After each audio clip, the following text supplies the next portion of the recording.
Now I'm very excited to welcome back a college basketball betting specialist in Paul Stone from Paul Stone Sports in Beeson. You can follow Paul on X at Paul Stone Sports. Paul, man, it's cold in the United States, but college basketball is heating everybody up. How you been after this crazy football season? Yeah, I tell you, college football season's a long haul for sure.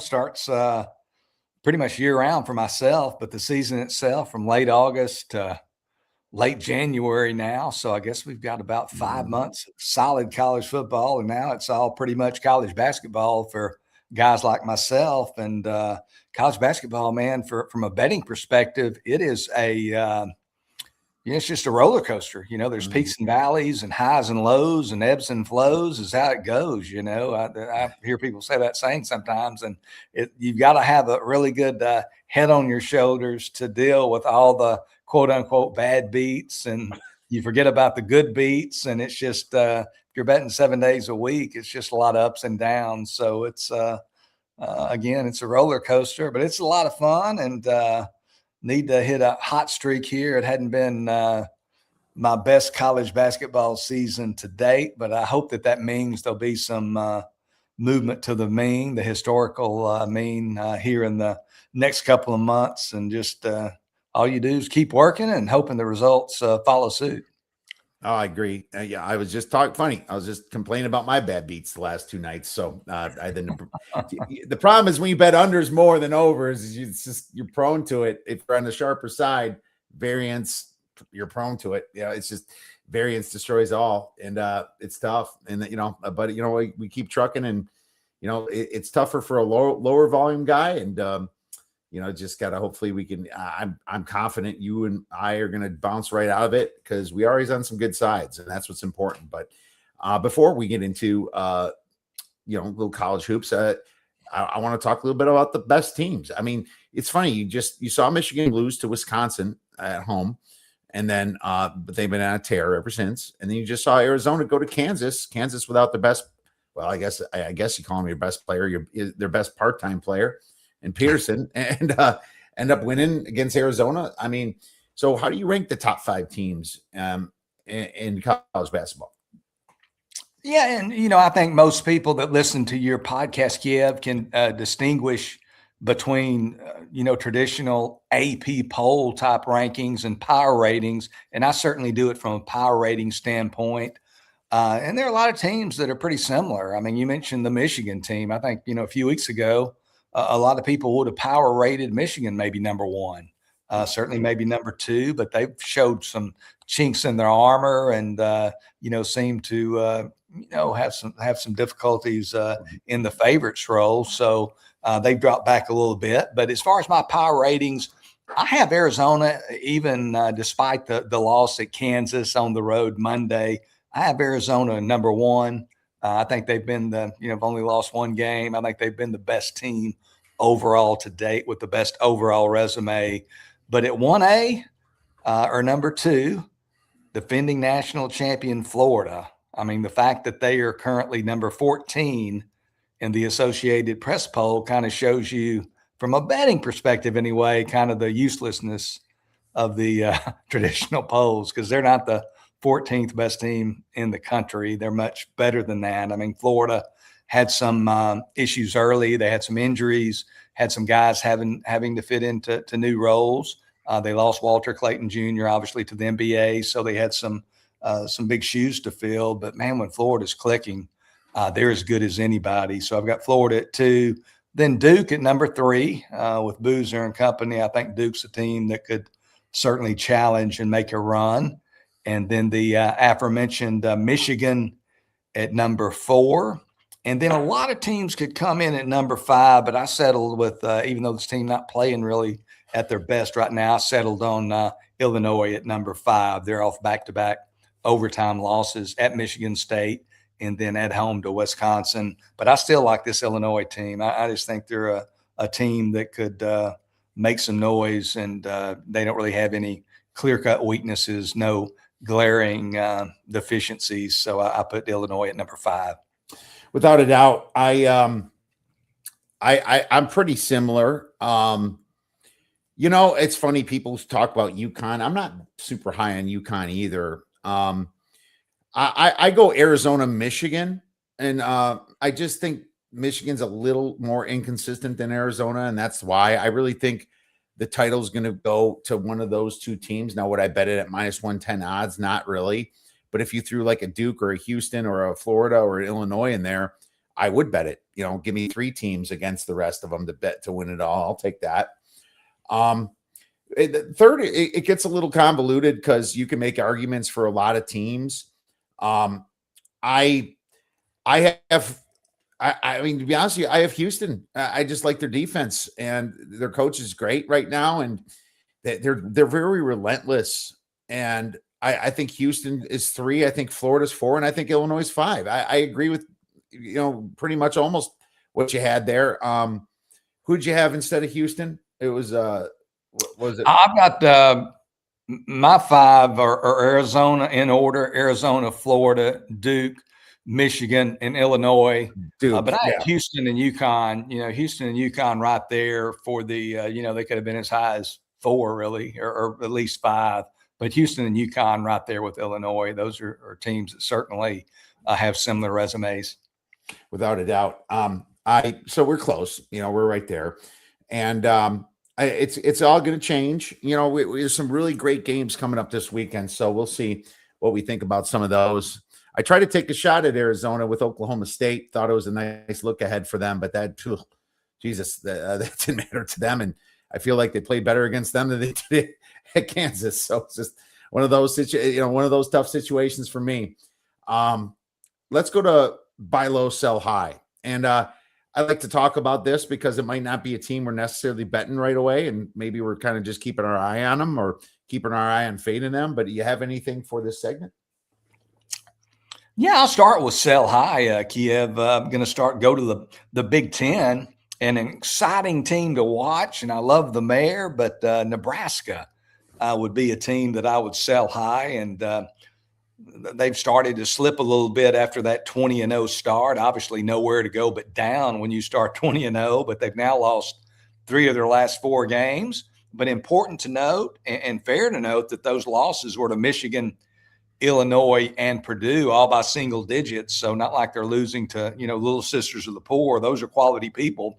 But the reason that I am listing Nebraska as my sell high team is more looking ahead to the tournament. Their schedule eases up a little bit down the stretch in the Big Ten. So they're not playing the creme de creme of the league, so to speak, down the stretch in the regular season. But once we get to the tournament, I'm concerned about their heavy reliance on the 3-point shot. If you ask a lot of people who follow college basketball closely, what's Nebraska's primary strength? I think most people would say, or a lot of people would say, 3-point shooting.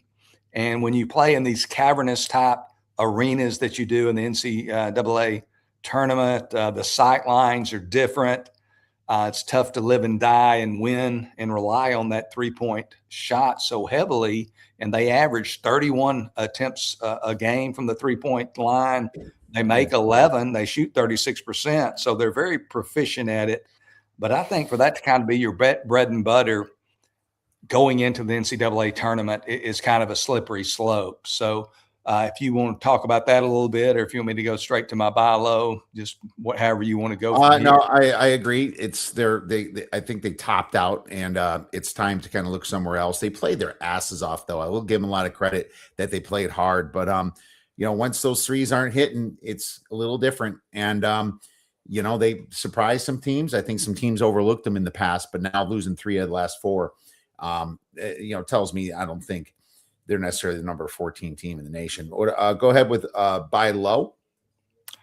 This team a couple of weeks ago, even a week ago, probably would have maybe not qualified as a buy low. But the Texas A&M Aggies have now lost 3 straight. So this is a Texas A&M team again that had won 10 of its last 11 games and was really kind of starting to show itself, in my opinion, anyway, as a team that could really be one to watch come March Madness. That buckyball style is a relentless, in your face, never stop pressuring type defensive approach. very difficult for some teams to deal with. But since winning 10 of their previous 11 games, their last 3 have not been so kind to the Aggies. They lost by 3 points to Alabama on the road in Tuscaloosa, then followed that up by losing 2 straight home games to Florida over this past weekend by 19, and then lost last night, which was Wednesday, February 11th, at home to Missouri by 1 at home there in College Station. So the Aggies have now lost 3 in a row, but I think Texas A&M is a team that you might want to buy low on. I still believe in the Aggies, and I think their unique style of play. There's not a whole lot of college teams in today's game that just pressure you all 94 feet, pressure you off makes, misses, off the bus, whatever. They just press all the time. So I think A&M could be a thorn in somebody's side. So I like them as a buy low team. Bucky Ball makes me think of Bucky's gas stations over in Texas over there. I remember when I drove out there, we stopped at one, and it was like stopping at a giant Walmart with like the 300 gas pumps. I was really confused, but it was cool stuff that they had. It was definitely different and a great experience, and really good barbecue too. So I was excited when I ate that. Unique foods for sure. So I don't disagree with that. I like Bucky Ball, and I like them in the SEC. I think they're doing a great job this year. My buy low is NC State. I like the coach there. I don't like some of the stuff he's done in the past, but I think this NC State team ranking in the top 26 is close to right, but I could see them being actually top 18, top 20. They play offense great. They play defense well. They rebound better on defense, which is something I lean towards a little bit more. They have to stop the 3. They're coming off a devastating loss to Louisville, and it was a weird one. Louisville they could just throw the ball up and they just couldn't miss. And this could be a game we're talking about soon. So I know you're going to give me your opinion later on them, but I like what they're doing over there with Will Wade. And what happened to Will Wade? Well, when he went to McNeese, and you liked McNeese last year when we talked. Yeah, he was a good coach there. You look at how he changed that program around. I think the ACC is a little weaker in general, so I'm going to like them probably coming up here for the next few weeks. Yeah, I mean, in NC State, I think in the long run, I mean, you never want to look back on a game and say it was a good thing losing by 41. As they did to Louisville earlier this week. But at the same time, man, they had won, I think going into that game, they had won several games in a row. They'd won on the road, I know, at Clemson, and on the road at another pretty good team. So they were playing really good basketball. So I give a whole lot more credence to NC State's previous 24 games, that solid body of work, than I do just this one singular yet large defeat. So I think it could be, it could almost be one of those things that works to their favor. It's a huge wake-up call if he had lost the attention of some of his players, thinking they were really hot stuff and going places quick. I think that he's got their attention again, because a 41-point loss will humble you quickly. But that NC State team is one to watch for sure. And they ran into a buzzsaw. That Mikael Brown Jr., the guard for Louisville, I think he had 45, a true freshman.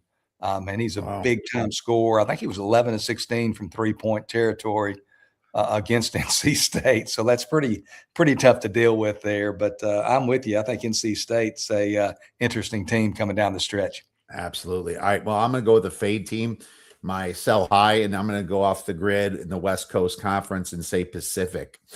It's weird to see this team at 103rd on KenPom. They play slow, so they're not, I guess there's not a ton of variance in their scoring, but they didn't play Gonzaga.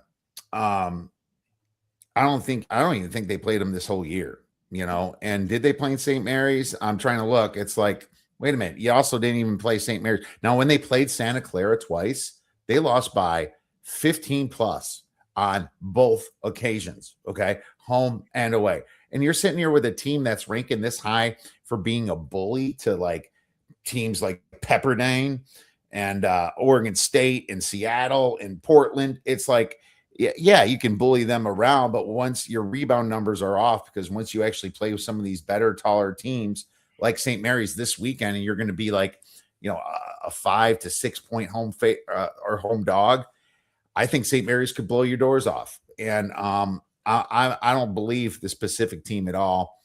And I'll be fading them. And you know what? I want to go off the grid a little bit on this one. So I don't know if you bet a lot of West Coast conference teams, but that's one I'm looking to fade this weekend. Yeah, I do. And I'm looking at their schedule now, and I knew Pacific, I felt like they were a little bit overvalued in some of the power rating, the Ken Palm and the Torvik type sites. But, looking at their schedule here just real quickly, they really haven't beat anybody of note. And I think you've given them a good team here to fade Kiev, because looking at their schedule down the stretch, the last 4 regular season games, they host St. Mary's, they go to Washington State, they go to Gonzaga, then they host San Francisco. So those are all games that they could lose. And that's a little bit higher quality of opponent than they've built their resume on. So, yeah, I think you've got some good opportunities there. It'll be interesting to see if they can maybe carve out a 1-3 ATS record for you down the stretch and make you a little money in those final 4 regular season games.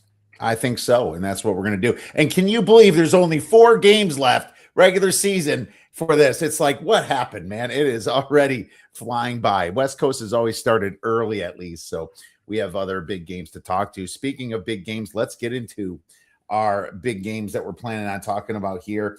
I don't know if you pick one for Friday, so maybe I should go first because I got a Friday one, Paul. Okay. I'm going to go with Wisconsin against Michigan State. It's actually Michigan State at Wisconsin.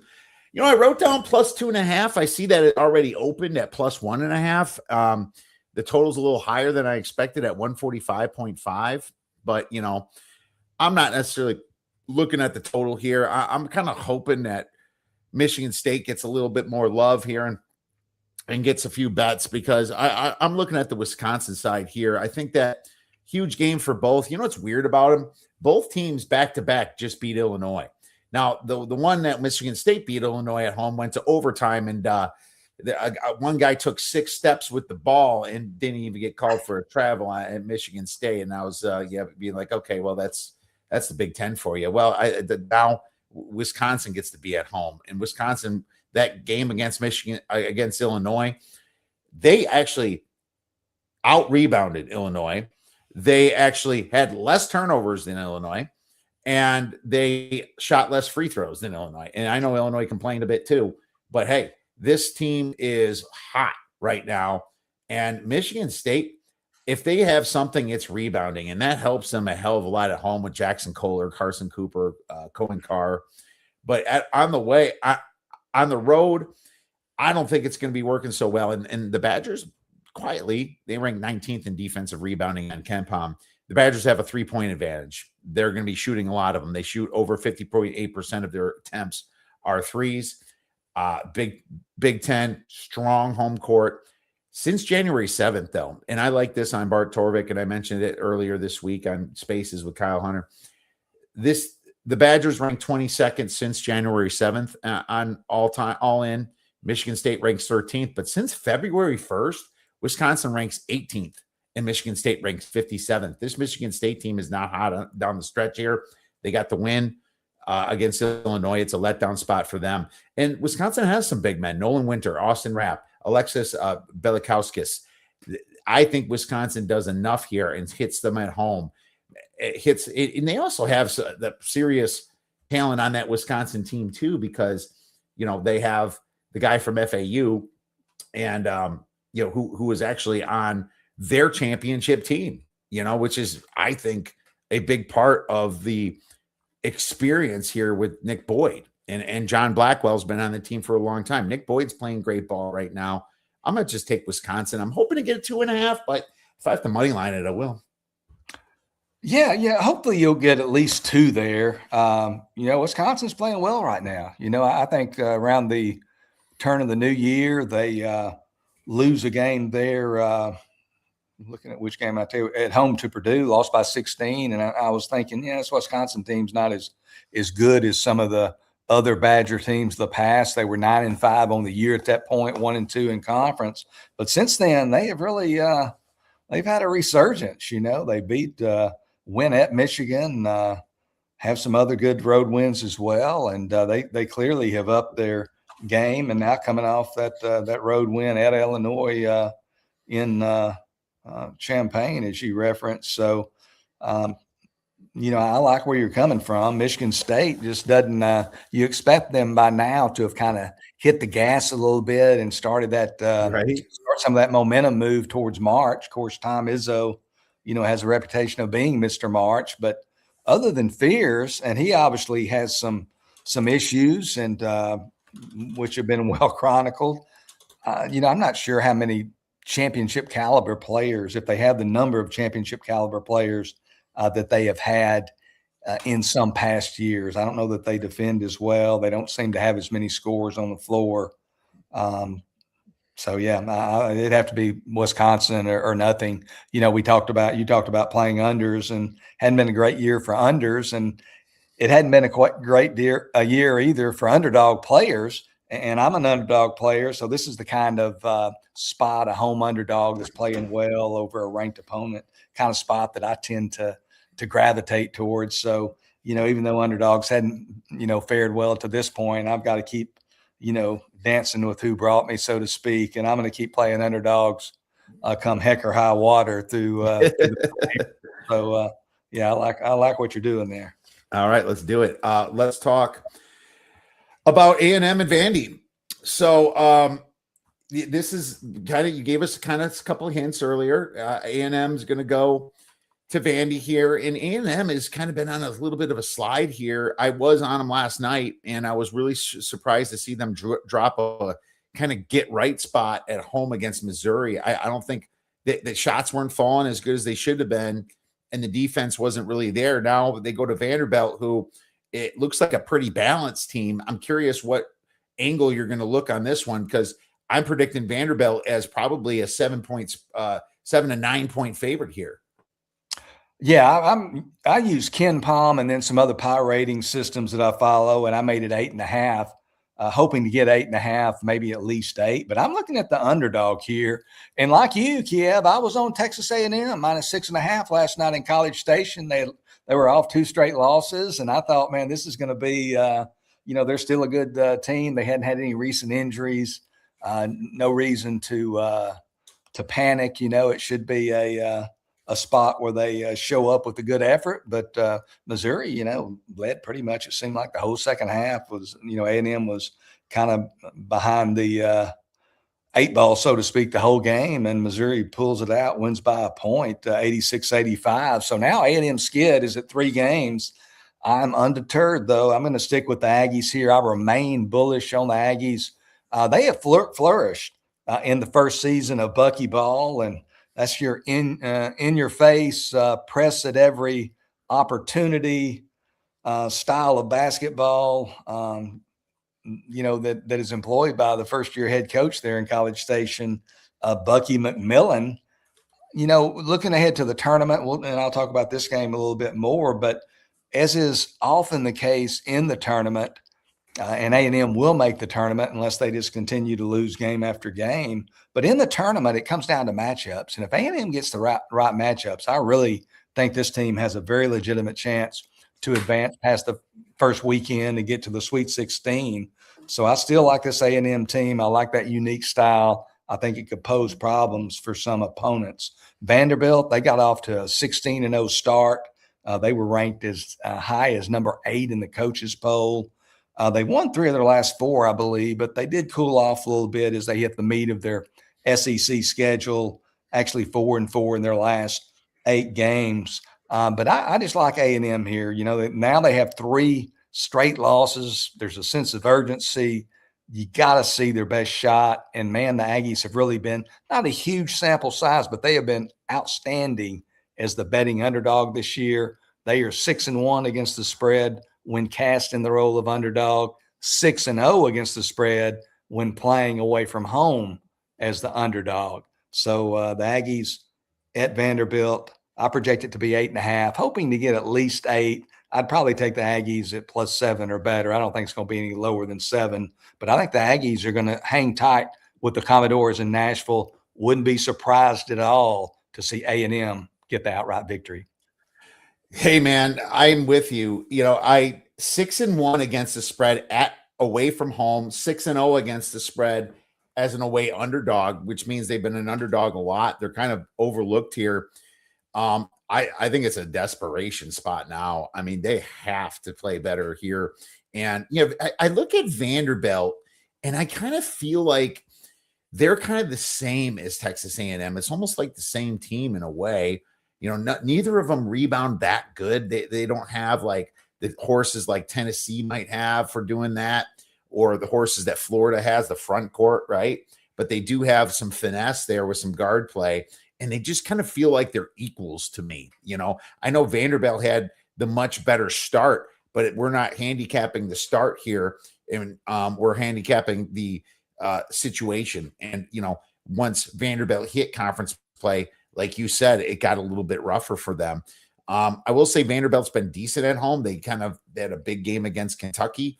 But beating Ole Miss by 3 points was a head-scratching game. Losing to Oklahoma by a point was very strange as well just recently.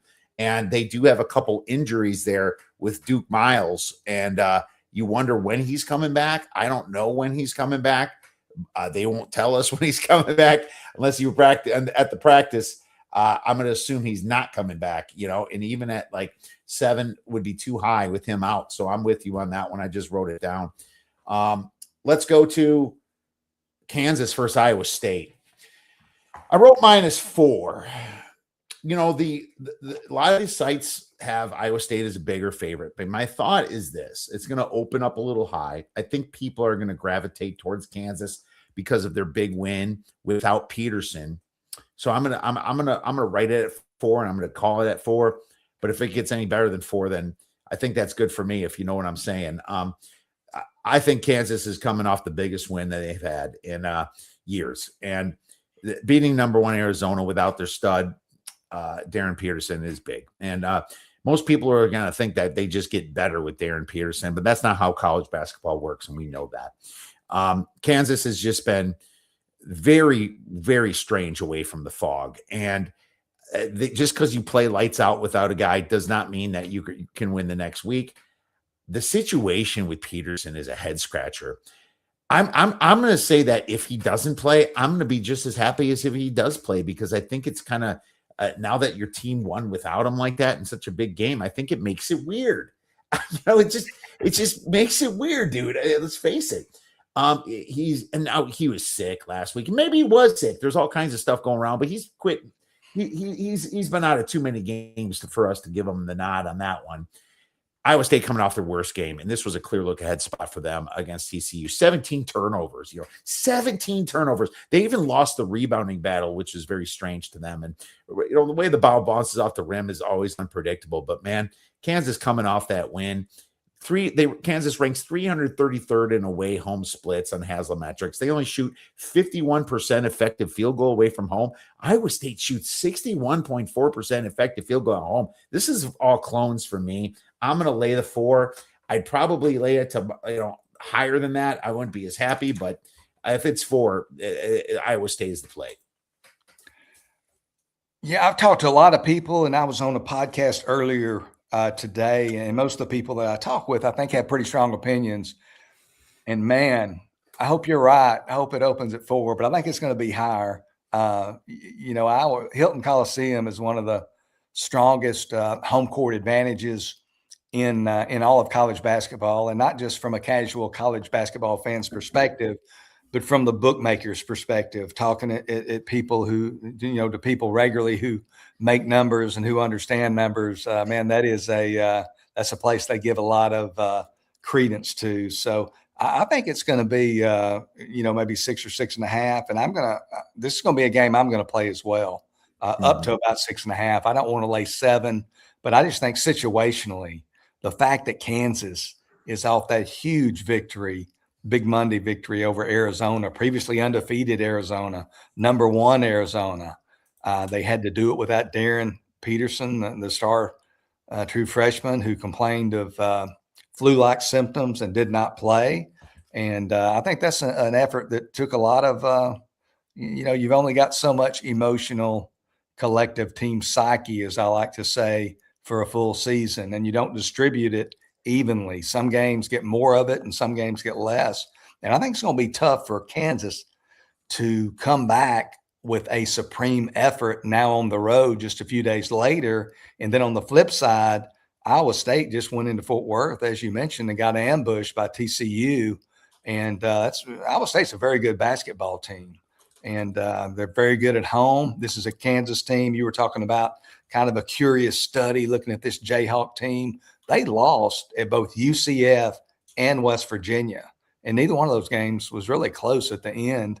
So I think Iowa State's going to get them here. I think they're probably going to win by double digits, but I'll lay up to probably 7 points. It'll be interesting to see where this number 1 opens and then 2, where it goes from there. But I think we're going to see a lot of sharp Iowa State money. I think a lot of people are anticipating the Cyclones coming off that Horned Frog loss with a big victory over KU.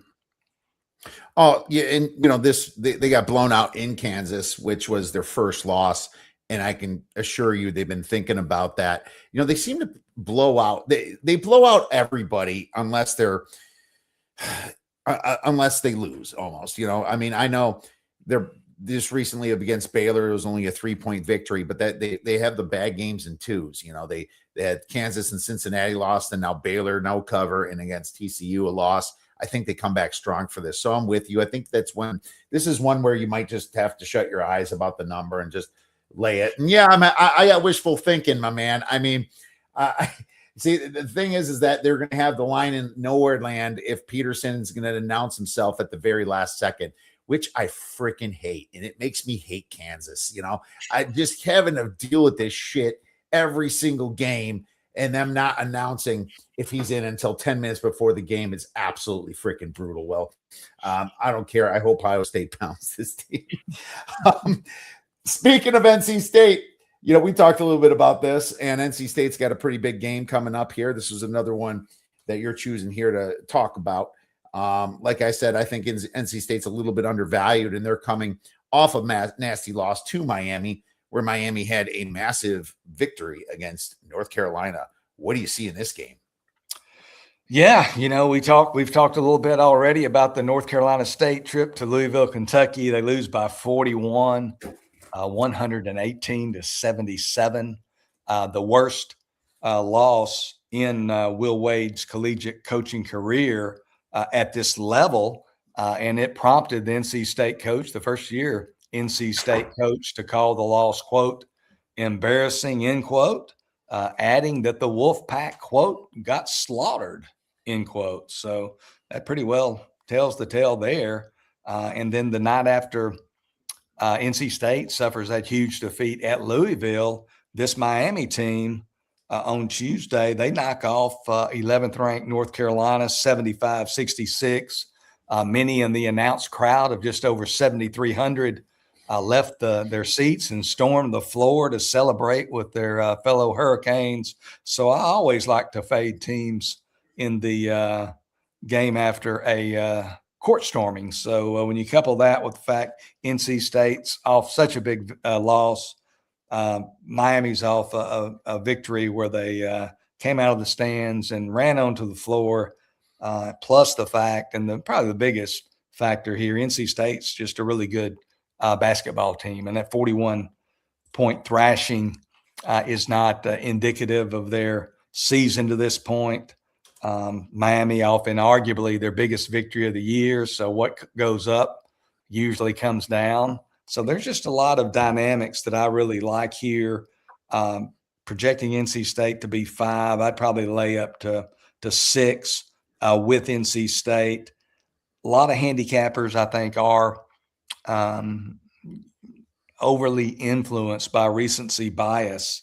But I think veteran handicappers, guys who've been at it longer, maybe like yourself and maybe myself, look at it more as a favorable situation when you have these type of things working in your favor. And, you look at NC State, I think I touched on this earlier, but they lose by 41 at Louisville.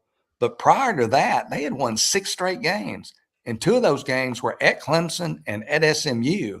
I mean, those are pretty good victories there by NC State. So I think they, I think they back up their worst performance in years with one of their best of the season. I expect the Wolfpack to take care of business against the Canes.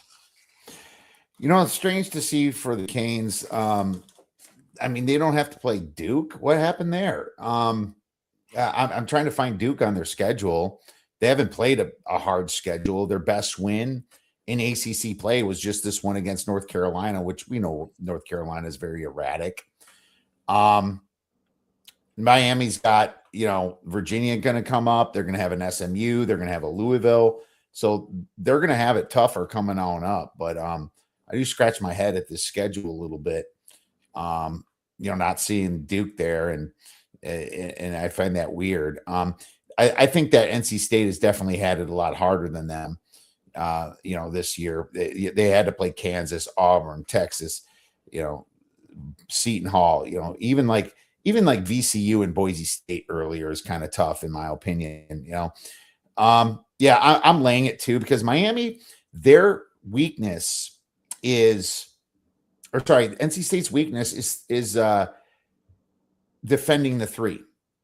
Miami does not shoot the 3 that much. They only rank 332nd in 3-point attempts, but NC State has a very solid defensive interior, and I think that's where they're going to slow down Miami here, and Miami in the big letdown spot. I think Miami's just does not have the horses to win this game, so I'm with you as well. I'll lay up to 6.5. That's why I wrote 6.5, but that's probably as far as I'm going to go myself on this one. Purdue, Iowa pick total 142.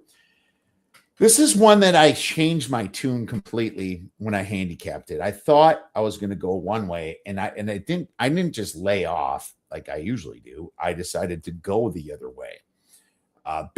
Huge Big Ten teams here in similar situation, Kansas and Iowa State, because you got Purdue that kind of had a nice win at Nebraska with Nebraska's record. It's not as big as beating Arizona, but they were on the road.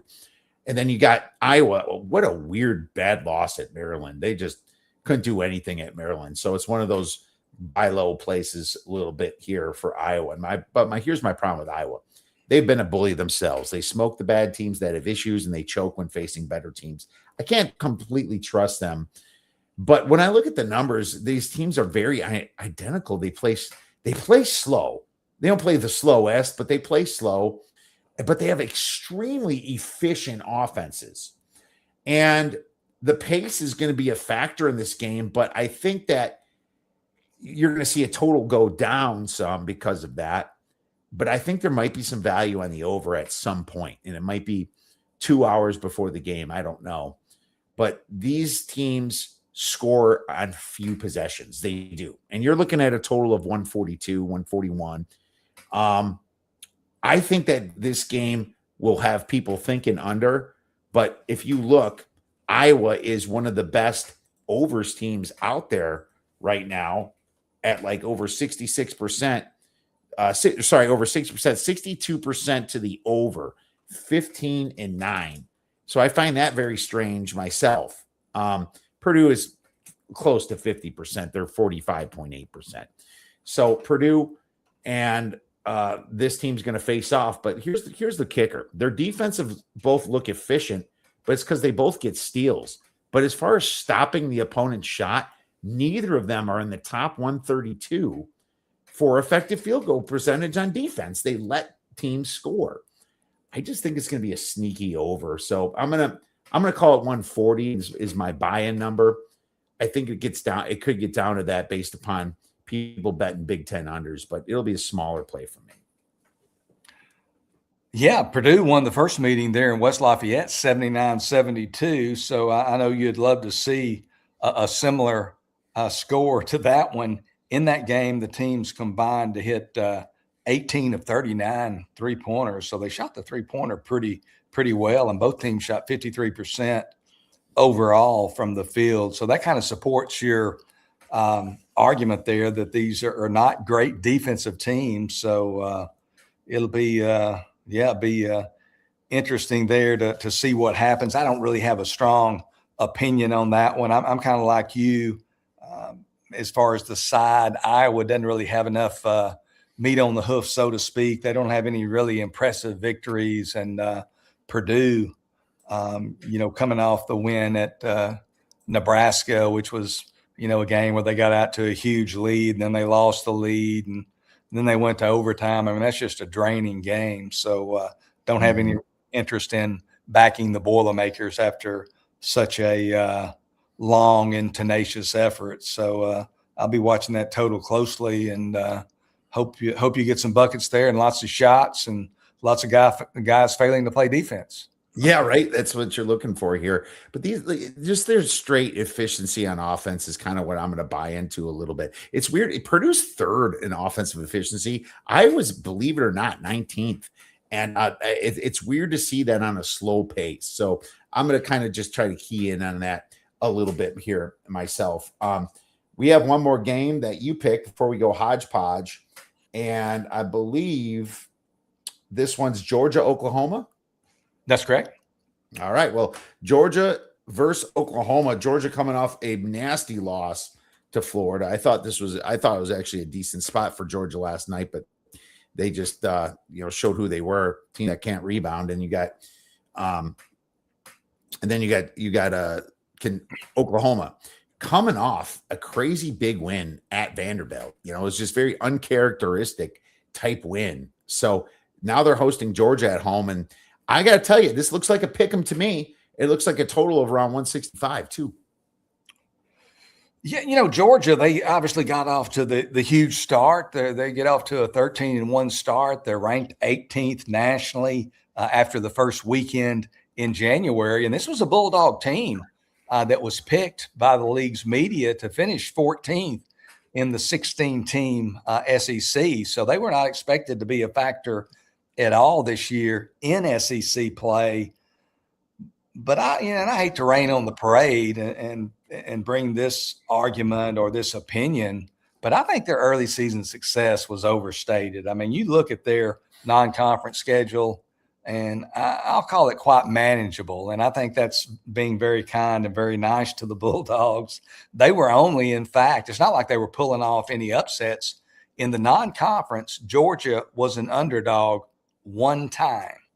And they weren't an underdog to a juggernaut. They were an underdog at Florida State, a very mediocre at best Florida State team. And they were only getting 1.5 at Florida State. They beat the Seminoles decisively, but Georgia was only an underdog once in non-conference play. So that tells you the caliber of opposition that they defeated to get to that point. They did defeat Auburn in Athens in overtime in their SEC opener back on, I think it was maybe on January 3rd.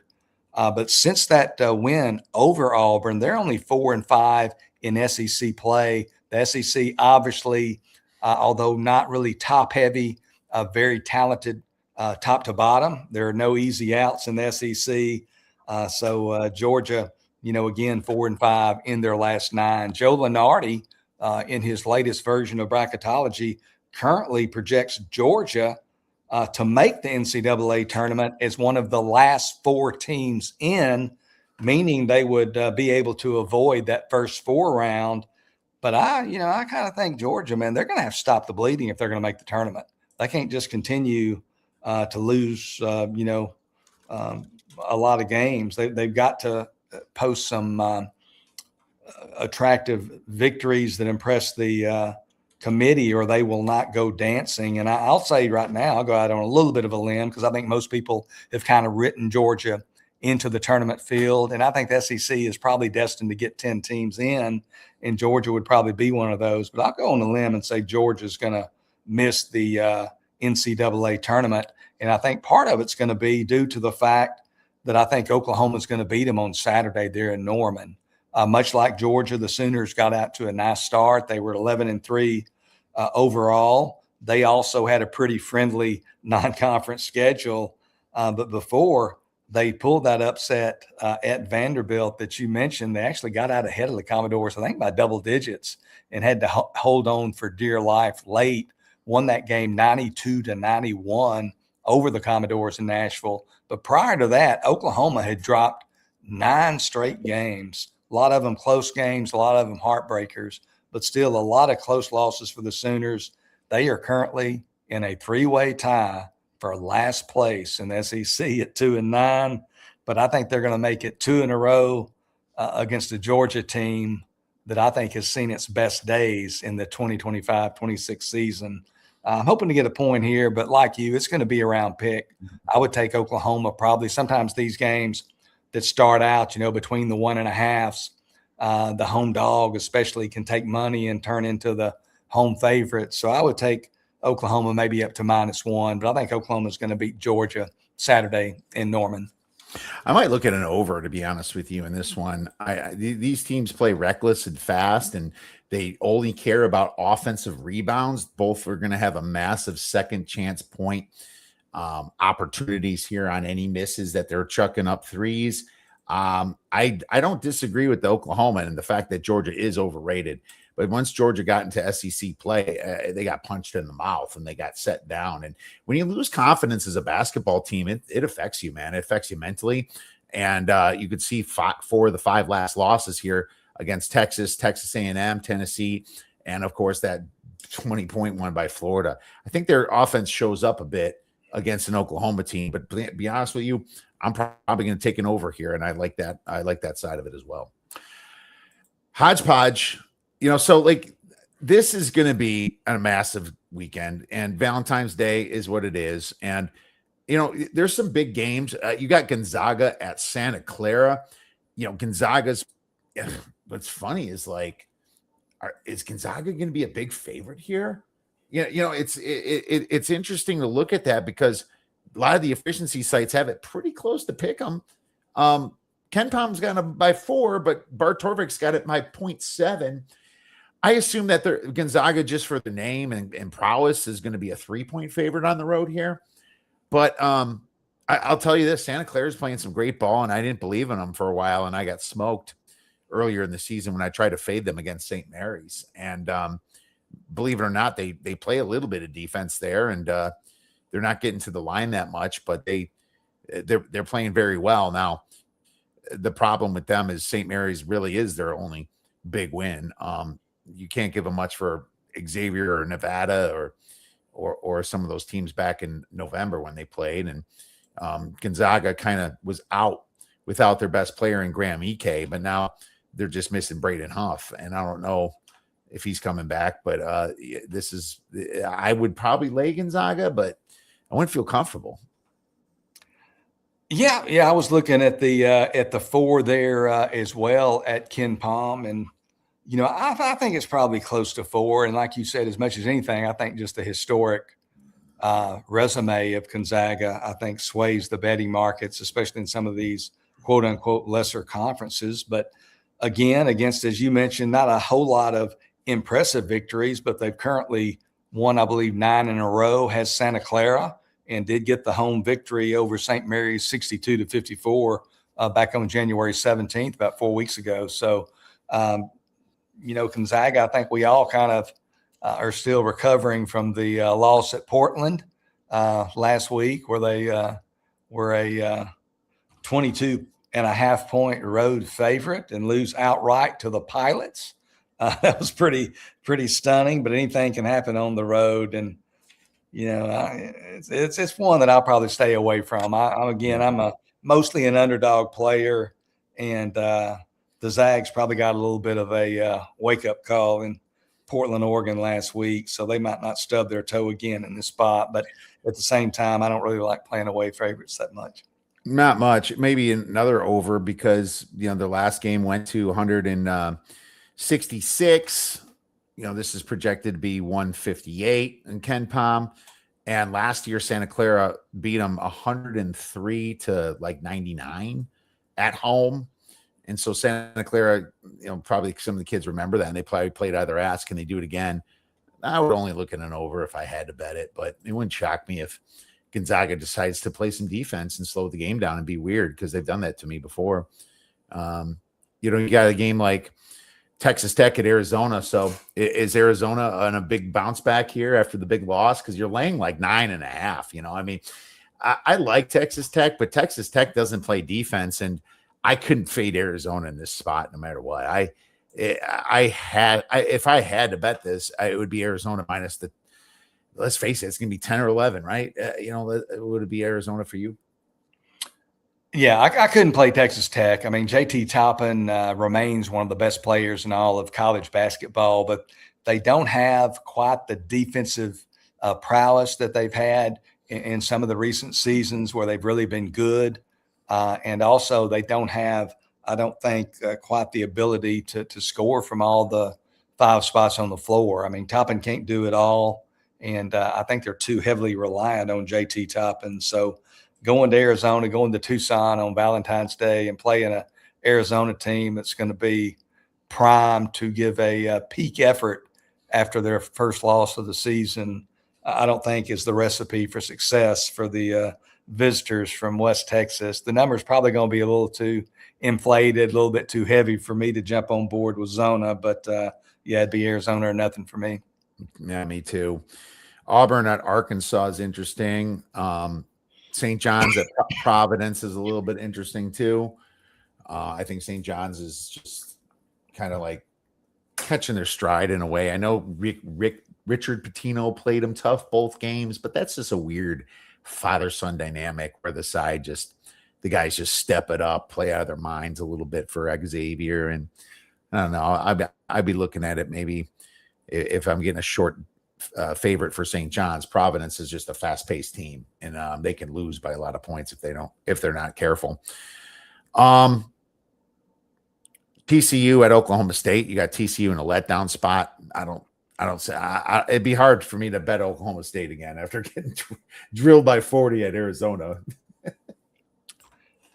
Yeah, this Oklahoma State team, they're obviously not one of the better teams in the Big 12. But at home, they've made a little bit of noise, and I think it might have been a neutral site game earlier in the year. But one of the very first games of the year, they beat Texas A&M. Oklahoma State did. So I would don't know what the projected. I don't have that projected line right in front of me here, but looking at Oklahoma State's schedule and some of the teams they've beaten at home, most notably in their most recent home game, they beat BYU 99-92 on Wednesday, February 4th. So that was a big victory there for them. So beat UCF when they were ranked 25th by 11 there in Stillwater. So Oklahoma State's a team that might not compete with some of the better teams in the conference on the road, especially. But I think playing a team like TCU that's more their size and a team like TCU that is off such a significant victory, I like the spot there for Oklahoma State and might take a closer look at the Cowboys as I really dive into some of these games tomorrow that I hadn't looked as closely at as some of the others. Yeah, I agree. I'm probably passing on that. Sundays are some interesting games. I'm not going to go against Illinois after losing 2 in a row. Indiana's going to Illinois. It's going to be a big spread, like 10.5, 11, probably, but I'm not sure if I'm going to lay it either. I think it's South Florida at Florida Atlantic's kind of interesting. I was just on South Florida last game against Wichita State, and they did cover for me and win outright, so that was fun. That was close to a pick 'em anyway. There's some ugliness on Sunday too. Maryland at Rutgers, 2 really bad bottom of the barrel Big Ten teams. You got a Seton Hall at Butler. Butler's actually probably going to be a slight favorite in that one. I don't even know what to think about Butler this year. I've stayed away from Butler games. But yeah, I wish we had bigger names on Sunday now that football's gone. Now that there's no NFL, it's like you could take half of those Saturday games, Paul, and move them to Sunday, and I'd be okay with it. Yeah, I wish as well, that the Sunday game, the Sunday slate had a little more of a marquee flair to it. But, you're going to get the Big Ten, some Big Ten games on Sunday, and that Indiana and Illinois matchup, certainly probably the headliner, an early game there. Like you, I think Illinois is going to be too big of a favorite to gain my hard-earned pre-tax dollars there, but I'm not interested either in playing Indiana on the road against an Illinois team that's going to be a little bit disappointed and upset. And, you're going to have some American Conference action. Seems like North Texas plays on Sunday a lot. But not too much in terms of big games there, and nothing that really captures my imagination. Green Bay going to Milwaukee. Doug Gottlieb, since he quit being a radio host, man, the Phoenix, their against the spread record is solid. They have been a money maker. They're a short favorite tonight, so I'll be interested to see how they do in that role. But Gottlieb, love him, like him, or loathe him, his teams have been getting the money here lately. So I might take a look at the Phoenix there against Milwaukee. Yeah, that's interesting. Gottlieb, I got burned on Gottlieb once this year. One was enough for me, man. I try to figure that out here with Green Bay, and I just don't know what to expect ever with this team. I feel like there's just a lot of variance. It's weird how slow they play. They rank 353rd in adjusted tempo. That is just crazy. And when you got Purdue Fort Wayne that plays a lot faster, it's interesting for the game today. But against IU Indy, that is a pace war, isn't it? Oh yeah. When they play, when Green Bay plays IU Indy, that definitely is a two totally different styles of play there. It's interesting, coming out of the gate when the season started and people were finding out about IU Indy and the fact that they just crossed midcourt and threw it up. Everybody was kind of getting on the overs, and the totals were just out of control. And a lot of sharps started playing the unders and really profited heavily by playing their games under, because the totals just simply were too high. But their pace is incredible. And actually, trying to think who they played in there, and they played Milwaukee, I think, in their most recent game that went over two teams that like to play with pace a few days ago. But 108 points, went up to 180. They were great for overs in the very beginning, and then all of a sudden teams just slow it down against them, and it's just by December there's these crazy totals that were hung started going under. So that was interesting. So now it's just kind of hit and miss with them, but I could see that happened to them again in this game. So not gonna necessarily jump into IU Indy here. But that's going to be another game for Sunday. But that brings up our next segment, Beer Bet Bangers. So this is any plus money shot. And I know that you have a creative one, so I'm just going to say I'm going to take Ohio State to win against Virginia. This is more of a distraction for Virginia than Ohio State. I always like to look at these late cross situations where the team that doesn't want to be distracted is forced into playing a non-con game. Well, that's Virginia right now, because Virginia is 2 losses in the ACC. I mean, they are really contending. They got to hope for Duke to slip up a little bit more, but they're contending there. And now you get a neutral court game against Ohio State, kind of smack dab in the way at Bridgestone Arena there. It's just tough to do that. And I think that Ohio State's game to get off the bubble here, try to get a quality win. So I always look at this situation, and I love these situations, and you're going to get plus 220 or something like that with Ohio State. So that's my beer bet banger. Yeah, I mean, Ohio State, obviously kind of a quasi home game for the Buckeyes there in Cleveland at Bridgestone. And you're right. They're the team that would figure Ohio State, that would figure to have the emotional, edge in this type of game, because they are clearly on the bubble. They've got some work to do to make the tournament. And certainly a victory over Virginia in Cleveland this weekend would be a quad win victory and would significantly bolster their resume. So I can certainly, that's a game that I have looked at, hoping to get about 4.5 points there with the Buckeyes. So that's one that I have been, kind of circling and doing a little work on, but I'll probably end up on the Buckeyes, maybe get a little bit on the money line as well, based on your recommendation there. All right, man. What about you? What do you have for us for our beer bet banger? Okay, I did something a little bit different here. I'll reel off a few, and these are going to be outrights to win the NCAA title. Kind of a long shot and kind of a mid shot, and then a somewhat shorter shot. But I'll start with the the long shot, and I've talked about him a little bit. And I think I saw these numbers earlier, all at DraftKings, and hopefully it's okay to say where I found the numbers, but I found them in a sports book that is licensed in many U.S. states. But Texas A&M is at 200-1 to win the NCAA tournament. And I'll make this point, Kiev, and I know there's a lot of debate about this and people talk about it on social media, but when you're taking a long shot, or if a person who does this for more than just recreation is taking a long shot, I think the vast, vast majority of those guys, and I mean 99% plus, are not looking necessarily to cash it, but to be able to monetize it, to be able to leverage it and, perhaps make a profit. So people, debate that, all the time. Should I hedge or you need to hold on the ticket? It's just how big the number is and when, because you can get yourself in trouble if it ain't big enough, but you also have to have the financial backing if you start right away.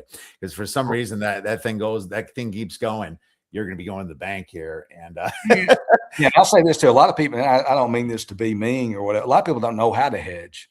They start hedging too early, or they don't understand the mathematics of it. And you can't just, you've got to have some method to your madness to be able to be successful at that. But, if A&M makes it to the Sweet 16 and you have Texas A&M at 200-1, you should be able to monetize that position and make a profit. So A&M at 200-1, Arkansas at 45-1. This Arkansas team has shown spurts in a year in college basketball where we have so many outstanding true freshmen. It's just a high density, it seems like, of those guys. Arkansas has one of the better ones in Darius Acuff Jr. Have watched him play several times this year, over 20 points a game, over 6 assists a game. I think he's a Detroit guy, so he can play a little basketball. Might have ended his high school career at IMG if I'm not mistaken, but Darius Acuff Jr. is the real deal. So I like Arkansas at 45-1. And then Florida today, still there at DraftKings at 16-1 to win the national championship. And I think Florida's got about as good a chance as anybody. They got the best defensive player in the country. You've got experienced players like Thomas Houck, Alex Condon. They've got guys who have raised the gold ball before, obviously. So I like that. And then I'll throw one other in here, and we'll move on from the beer bet bangers. But I'm going to look to a tradition unlike any other. Hopefully that's not trademarked or whatever, and I can say that. I don't think you're going to get arrested. If I get arrested, come bail me out with some of the profits from the show. But the Masters, I should just say the Masters, scratch that last statement. I'll just say the Masters at Augusta in April. You have got a guy who a lot of people don't like, Patrick Reed, 35 years old, went to Augusta State University, just miles from Augusta National Golf Club. And this guy, it's been well chronicled, a couple of weeks ago announced that he would be returning to the PGA Tour. They're going to make him sit in the corner until August, so he won't be able to join the tour until then. But he did not re-sign with the LIV Tour. So he currently has a heavy schedule on the DP World Tour, which many of us know primarily as the European Tour. And Patrick Reed is on fire on the DP World Tour. He has won 2 of the last 3 events, won last week's event by 4 shots. He's the number 1 guy in the race to Dubai, which is basically their money list on the European Tour. He's moved all the way up to number 17 in the official world golf rankings. And the DP World Tour, not to say that it's the PGA Tour, they don't have that level of play, but it's not like he's playing in the Tuesday night scramble, at the local country club with a bunch of drunks. He's playing some pretty good golfers, there at the DP World Tour, and he's playing awfully well. And by the way, he's played some good golf at Augusta National Golf Club. He won the Masters back in 2018. And in the last 6 Masters, Patrick Reed has finished in the top 12 in 5 of the last 6. Finished 3rd last year. So Patrick Reed's a guy that just checks a lot of boxes. 35-1 currently at DK to win the Masters. 30-1. I saw him at Circa in downtown Las Vegas. And little birdie told me that faraway places, you can still find him at almost 44-1 to win the Masters. So I'm taking a little beer bet banger on Captain America. Some people call him Fat Pat. Other people call him other things. But I'm gonna be with Patrick Reed in the Masters come April in Augusta. Look at that angle. I love it. That is a fantastic angle. He's got nothing else to do but go out there and win the course that he was next to for all those years of his life in college. That's something else. I may have to join you on that. I'm going to look that one up right now and see if I can dig that up. But what you guys should do is join this man, Mr. Paul Stone, and all of his betting escapades. Paul, could you let our listeners know where to get your great information in place? Yeah, I've got a website, paulstonesports.org. Right now, it's kind of under transition. So probably the best way, if somebody wanted to get in contact with me for whatever purpose, the next couple of weeks, my email is paulstonesports@gmail.com. And then I am on Twitter, or on X, I should say, my X handle @paulstonesports. You could send me a DM and I would certainly respond to that as well. So they can make contact with me through either of those methods at the present. And my website should be up and going, hopefully by the 1st of March at the latest. All right. Well, make sure you guys get with Paul. It is madness time, and it is time to look at some golf as well. Paul, thanks again. Best of luck this weekend. Same to you, Kiev. Great being with you, and good luck to you.